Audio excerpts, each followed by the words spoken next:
Okay, good morning. Today we are doing chapter 12 called Where Was Mama? Let's get this up. Mr. Rosin tripped on the loose step outside the kitchen door. His wife grasped his arm, and he regained his balance.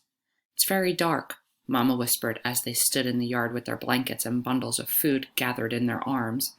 And we can't use any kind of light. I'll go first. I know the way very well, and you follow me. Try not to stumble over the tree roots in the path. Feel carefully with your feet. The path is uneven. And be very, very quiet, she added unnecessarily. The night was quiet too. A slight breeze moved in the tops of the trees, and from across the meadow came the sound of the sea's movement, which was a constant sound here and had always been. But no birds called or cried here now in the night. The cow slept silently in the barn, the kitten upstairs in Kirsty's arms. There were stars here and there, dotting the sky among thin clouds, but no moon. Anne-Marie shivered, standing at the foot of the steps. Come, Mama murmured, and she moved away from the house. One by one the Rosins turned and hugged Anne-Marie silently. Ellen came to her last. The two girls held each other. I'll come back someday, Ellen whispered fiercely. I promise. I know you will, Anne-Marie whispered back, holding her friend tightly. Then they were gone, Mama and the Rosins. Anne-Marie was alone. She went into the house, crying suddenly, and closed the door against the night. The lid of the casket was closed again. Now the room was empty. There was no sign of the people who had sat there for those hours. Anne-Marie wiped her eyes with the back of her hand. She opened the dark curtains in the windows. She curled once more in the rocker, trying to relax. She traced their route in her mind. She knew the old path too, not as well as her mother, who had followed it almost every day of her childhood with her dog scampering behind. But Anne-Marie had often walked to town and back that way, and she remembered the turns, the twisted trees whose gnarled roots pushed the earth now and then into knotted clumps, and the thick bushes that often flowered in the summer. She walked with them in her mind, feeling the way through the darkness. It would take them, she thought, half an hour to reach the place where Uncle Henrik was waiting with his boat. Mama would leave them there, pausing a minute, no more, for a final hug, and then she would turn and come home. It would be faster for Mama alone, with no need to wait as the Rosins, unfamiliar with the path, slowly felt their way along.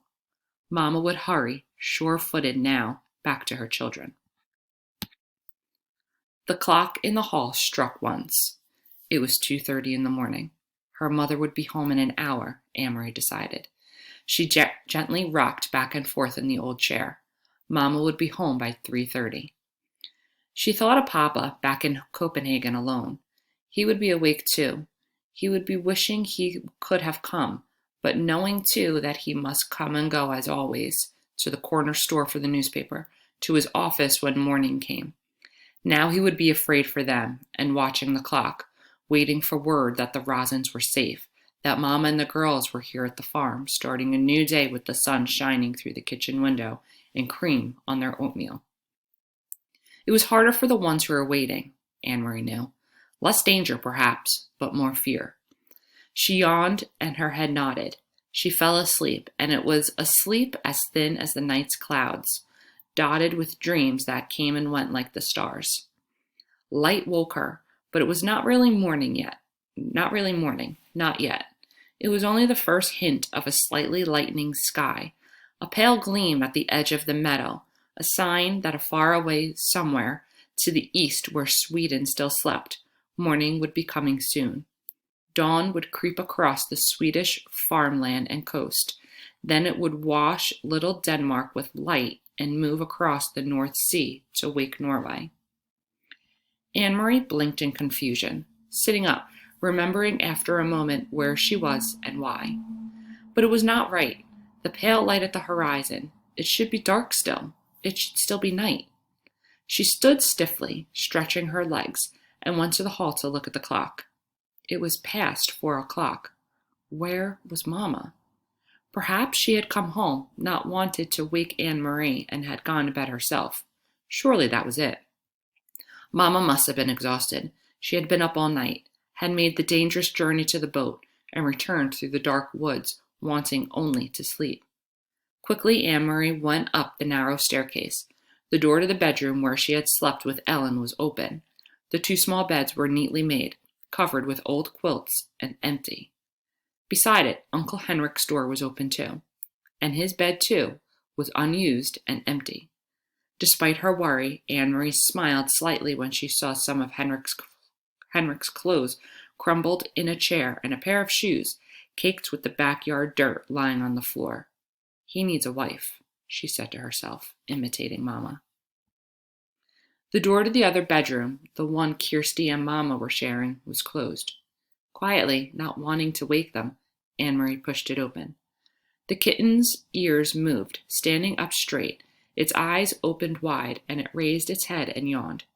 It pried itself out of Kirsty's arms, stretched, and then jumped lightly to the floor and came to Anne-Marie.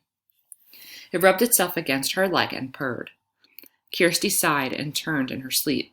One arm, free now of the kitten's warmth and comfort, flung itself across the pillow. There was no one else in the wide bed.